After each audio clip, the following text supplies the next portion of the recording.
Hello friends, I welcome all the learners to today's module. This is a part of the unit Media Audiences. This unit has been broken into several segments. You will study how to analyze the media audiences, how consumers have started turning into prosumers, that is, they are also producing contents. And today we shall discuss understanding the basic characteristics of the audience. How target audiences are identified and recognized, why is it important to understand them and break the market into different segments, how it helps to give different media content and other products to such segmented target markets. Let us begin with the definition of audience. So friends, when we spoke of the audience in the traditional mass communication sense, and the initial models were SMCR, that is the sender, message, channel and receiver. At that time, the receiver was actually thought to be a docile and a dormant kind of a entity. The receiver did not have much to think about. But gradually, subsequently, the new models came into being where feedback was valued. And when feedback was inserted in the communication models, the receiver started getting more importance. The value became of that of an audience who is reacting to the message, and the character of public performance started being imbibed into it. An audience now means a person who is engaging with the media rather than a person who is just taking the media, sitting down as in the bullet theories. Mass media audiences are the receivers who are referred to as audiences are usually actually distanced from the media.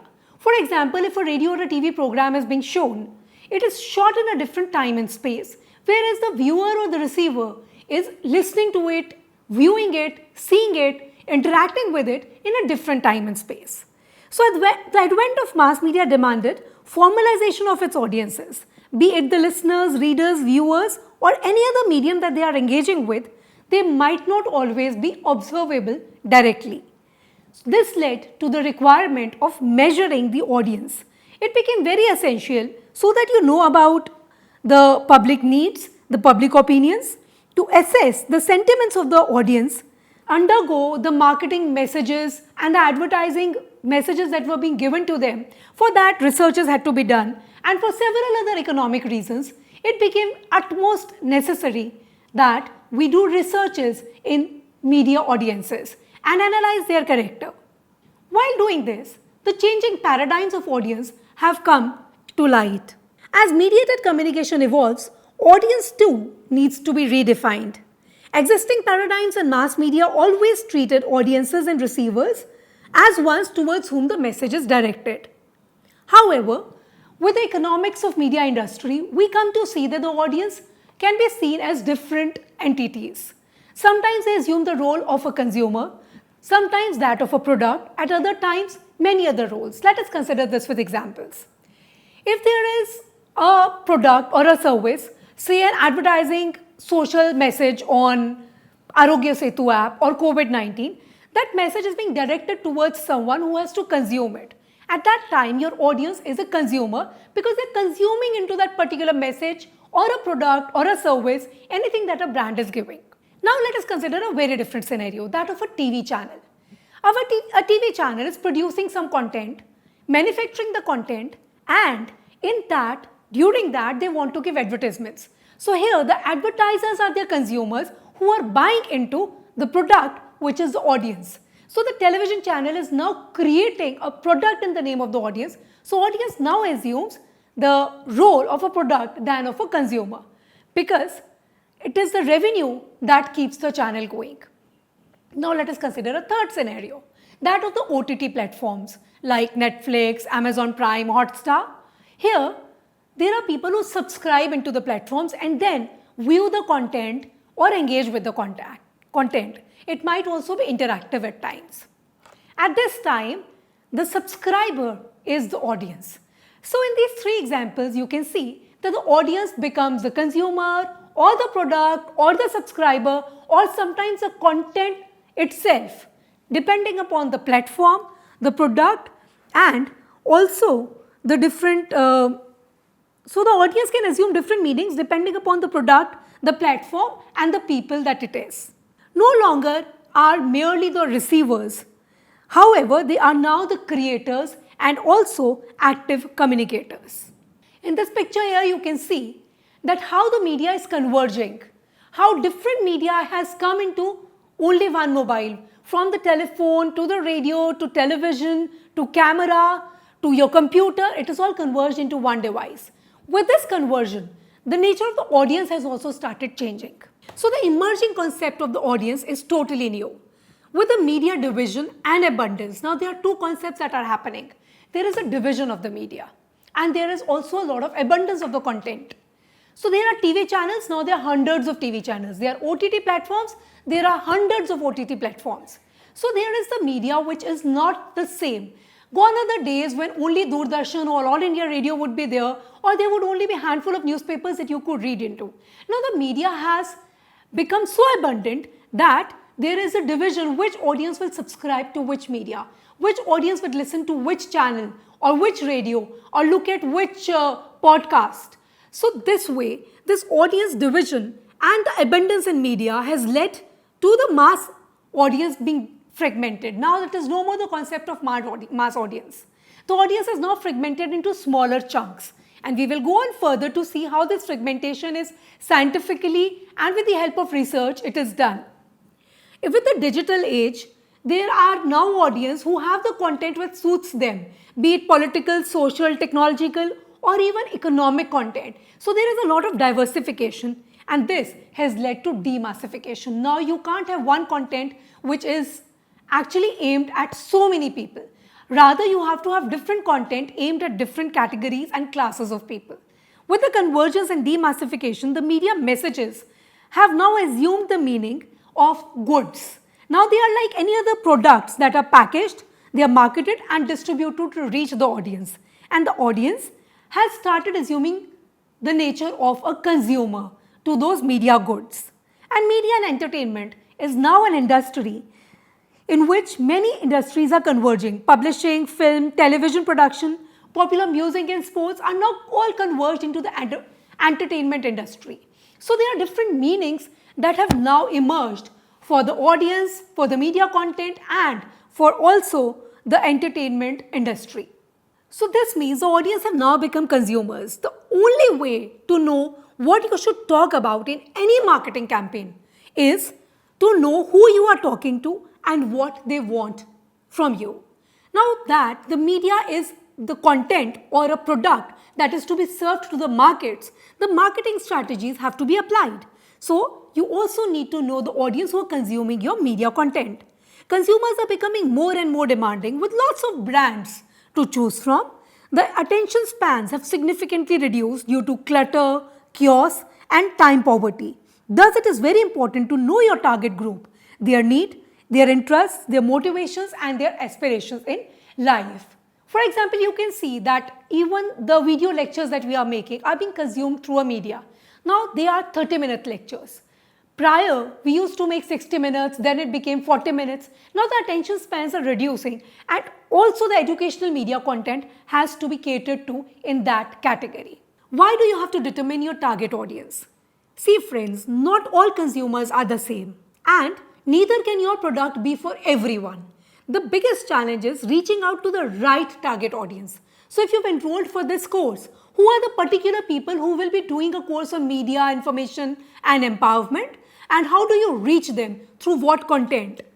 Any media content is not directed at everyone. It is intended for a group of people who are clubbed together on the basis of certain commonalities that share a functional or emotional relationship with that media product. This group of people, classified on the basis of specific characteristics or properties, is what we call the target audience. Now, what is the benefit of segmenting the audience? You better understand the customer and the needs and wants. There is effective communication reach towards them. Now, because you better understand them, you are able to use the communication channels that they will respond to. It also provides direction as to how to reach them. A value is created. You have edge over your competition. There are opportunities for growth and the optimal use of the budget and finances can be done if you are very clear as to which segment of the market your content is targeted at. Now that you understand that why segmentation is important, let us come to the types of segmentations. How do we segment different kinds of markets? A market segmentation strategy is aimed at dividing a mass heterogeneous market into different small homogeneous segments of buyers. Each segment has individuals who have similar interests and needs. The interest of each segment, however, may vary with regard to different products. So for different products, you have to do different market segmentation. You can't say what worked for films would work for newspaper when you are segmenting your audience. Now there are 5 types of segmentation strategies that we'll be discussing. These are based on measurability, accessibility, sustainability and the actionability, that how measurable these characteristics are, how much you can take them into the action finally when you are conducting the whole market survey, and how you can target those products to these people. Now let us come to the segmentations one by one. The first market segmentation is demographic segmentation. To segregate a market on the basis of population, that is on socio-economic criteria that can be based on variables such as age, gender, income, or educational qualifications, occupations, marital status, family size, race, ethnicity, nationality and many other things. These come under demographics. Now these are one of the most simple and the commonly used forms of classifying the audience. Demographic is actually statistical information that does not require in-depth analysis to provide an answer to it. Thus, a qualitative method technique is not required. Basically, only quantitative data collection can lead to the knowledge about the demographic segmentation of the market. There are various demographic considerations, and like we discussed that what they are, let us see how they can further be classified. As an example, let me take subsets of age. Now, age is divided into age cohorts. Cohorts are groups of audience of same age with similar experiences. Let us see as examples, marketers or media content makers use certain cohorts of age to classify demographic profiles of their audience. One is baby boomers. Now these are children who were born post World War II. This was an area of industrialization and liberalization, and these are the people who were actually consuming goods more than the earlier ones. So this is a consumerism area, and that is when the media also started more, radio was gaining popularity. Gradually after that, television was introduced after many decades of that. So there is a basic characteristic of baby boomers. These are the people who consume the traditional media more. Then there is a division called Gen X. Now these are the people who were born between 65 to 79. They have certain specific characteristics that they had, the ways that the attitudes were. They were the people who would live in joint families. The scientific temperament was blooming at that time. Then there is something that we call Gen Y. These are also known as millennials. These are the ones who were born between 1980 and 94. They are currently between the age groups of say 25 to 40. Then there is Gen Z. These are the people who were born from the mid-90s. This is the age group that has grown into the communication technology driven world. They are also referred to as iGen or centennials or post-millennials. So Gen Z is the newest generation to be named because they are the latest ones who are now the consumers. Like we have discussed the age cohorts, there can also be various subsets of other demographic variables. For example, marital status. So you can classify people into unmarried, newly married, married with children, married with no children, married living into joint families. So there is DINK, double income, no kids group. There is DYNK. So there are parents with single children or people who have double incomes or single incomes. So this way you can categorize the people who are married. There can be others like gender. So earlier we would classify gender into males and females. Now there is the other gender community, which is the LGBTQ community. So with the changing times, how the demographics are perceived also gets changed. Then there can be the family life cycle, people who are living in nuclear families or joint families or extended families. So when you talk of demographics, that's not only the age, there are so many different categorizations. Marital status we just saw, family life cycle, and then we talk of income. So socio-economic categorization based on what is the social status, what is the income category are also there. So different demographics can have many different subsets. Now these are the people who have these common characteristics, and between them they can also have many variabilities.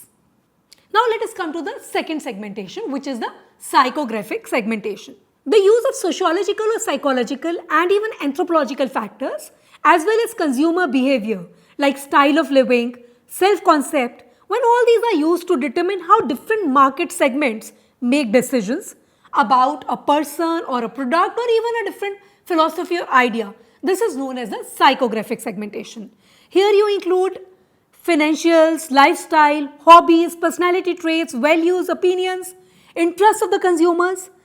Analyzing this is beyond the demographics, like demographic was limited to the statistical analysis. Here you get more intimate details of your consumers' lifestyle and thinking processes, and you gain a more deeper understanding into the preferences of the consumers. Now let us look at some basic categorization of the psychographics. The first one is known as AIOS, which stands for Activities, Interests, Opinions. This is an acronym for this. Activities are ways in which the consumers engage. They may include hobbies or special interests, activities like trekking, mountaineering, going to kitty parties, swimming. Then they can be different consumers based on the interests. These are the preferences and choices in fashion, in books, in leisure, in recreation, or even the food choices. Then there are opinions. These are consumers' views on self and society. What are their political views, religious views? How do they react to a certain social or a medical situation that is happening? So based on this activity, interest and opinion categorization of psychographics can be made. There is another one which was developed by Arnold Michel, which is WELS, values and lifestyle. This classifies based on the basis of attitudes, beliefs and personalities. 3 audience motivations, which is ideals, achievements and self-expressions are used, and Arnold divided based on all this the audience into 8 categories. So 8 categories you can see on your screens are thinkers, achievers, experiencers, then believers, there are strivers, there are makers, then there are the ones who are the higher ends which are innovators, and the lower ones which are the mere survivors. They are making the both end meets. So your media content or any other product is targeted at these people based on this understanding, becomes much more penetrative and reaches them in a better manner. The third categorization that we use to analyze our audience is the behavioral categorization. Now this organizes the consumer market based on their purchase related decisions. What influences the purchase decisions? What purposes do they use to purchase a good for?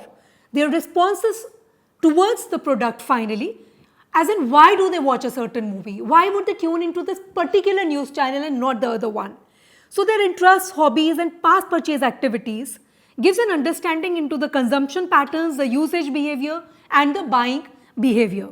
For example, online purchases instead of going to the store. So when online media is gaining momentum, so this is how you can categorize your audience. Or maybe there is a certain category of audience who changes their phone every year, opposed to the ones who keep a phone for say 4 or 5 years. Then there may be the younger buyers. If you go to product categories, the younger buyers may use body washes. However, the older ones might prefer the soap cakes. So whom you have to reach? So when you talk of hand washes, so there are soaps, there are liquid hand washes. So as similarly it happens with the media content also. So the behavioral categories can be subdivided into basing upon the purchase occasions. Are these a regular buyers or they are special occasion buyers? So maybe if you come to the media content, are these the people who watch a movie every day or they go to watch a movie maybe only on birthdays or anniversaries or festivals? Then there is the other one which is about the benefits sought. What kinds of benefit are these audiences seeking from your content or product? They can be functional benefits like I want to know what the news is. Then they can be value for money. I've subscribed to Amazon Prime for 999 rupees and I must watch this much of the content or make this many purchases to justify my value. Then they can be social benefits. All my friends are watching content on OTT platform, therefore I also need to subscribe into it and watch it. Then there can be positive emotional benefits that they gain out of it, out of watching a certain serial. Maybe they wish it is a stress buster for them. There can be negative emotional benefits also, where you do away with your negative emotions by buying into a product or watching a content. Then you can have a certain subdivision based on the user status. Are these the solo users who use only your product, or the discount users who use your product only when you are on sale or offering certain discounts? Then there are aware non-triers, the ones who are just trying your products, or the one who have rejected your content.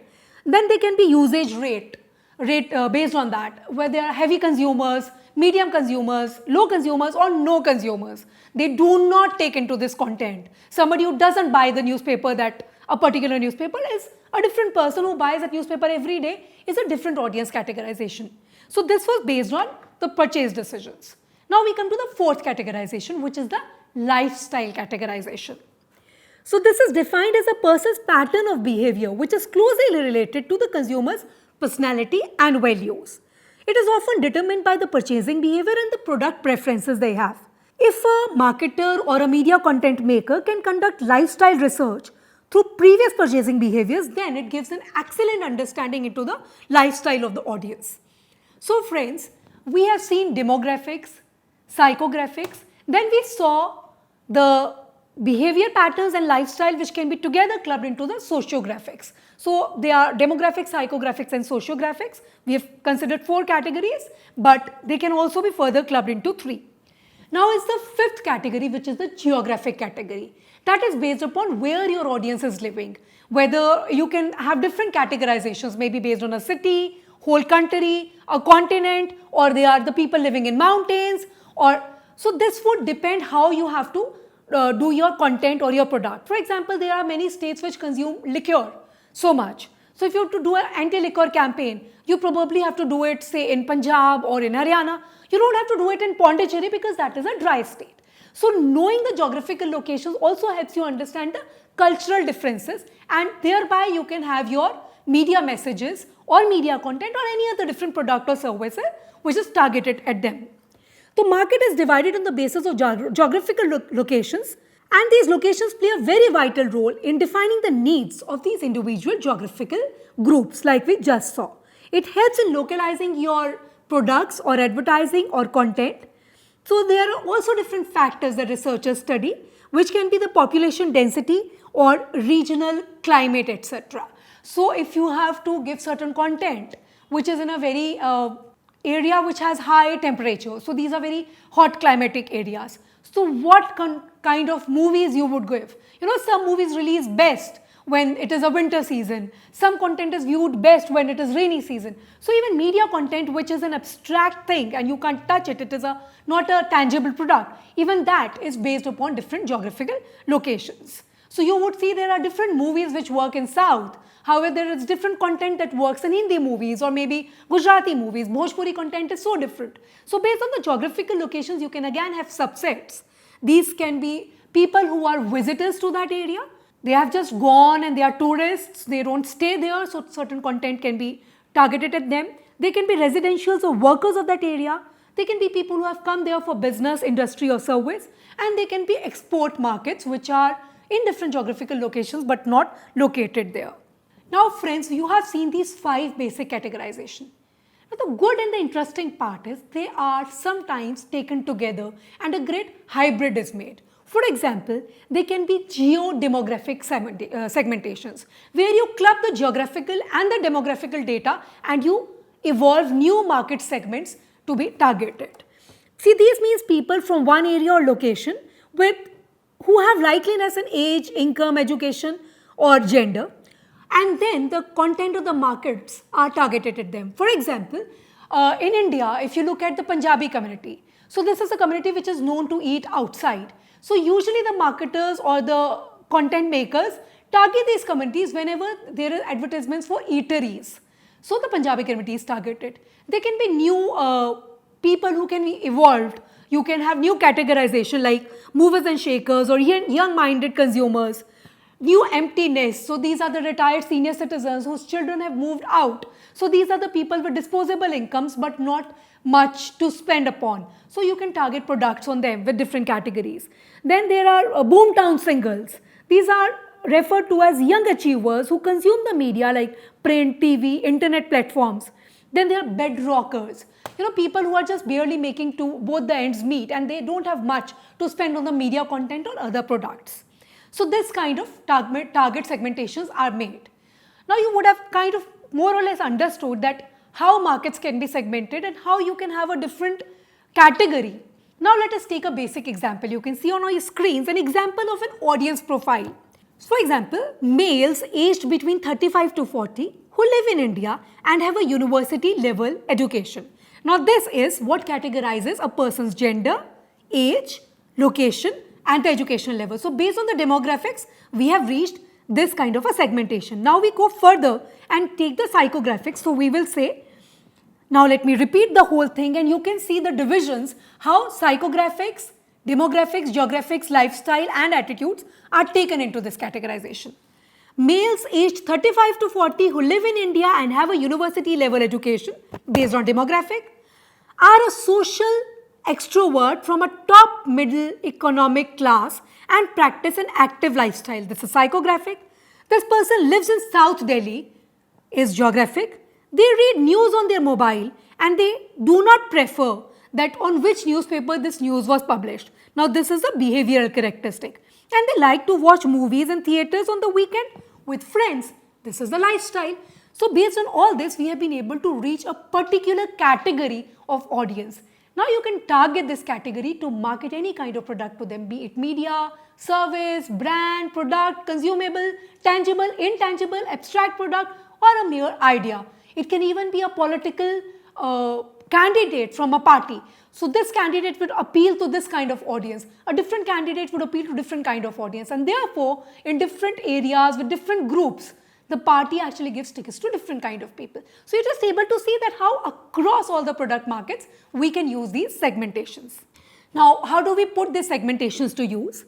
There are many methods for demographic, psychographic, geographic and behavioral data collection. These can be quantitative methods which involve statistical processes like surveys and questionnaires. They can also be qualitative methods that involve in-depth approaches like focus group or comprehensive interviews. Once any business has gathered data from the consumers about their different profiles, they can now analyze this and use it to identify the target audience. And once the target audience has been identified, now this can be used to create the content that will resonate and effectively communicate with this particular category of consumers. So based on this, there are different kinds of audience targeting that we do. Let me briefly run you through this. Now these audience categorization leads you to targeting your markets. Now this segmentation it can be undifferentiated segmentation where you are not targeting different people, you are just giving a broad advertising message or a broad media content which is aimed at all the people and you are not targeting it. So these messages do not involve much of knowing of the audience. So you can say, okay, for all the Indians, the Prime Minister will be giving this address to nation and he is not targeting it to different people. This is common for all of them. So while this gets relayed on radio or television, so this media content which is addressed to nation becomes a media content is being given to undifferentiated market.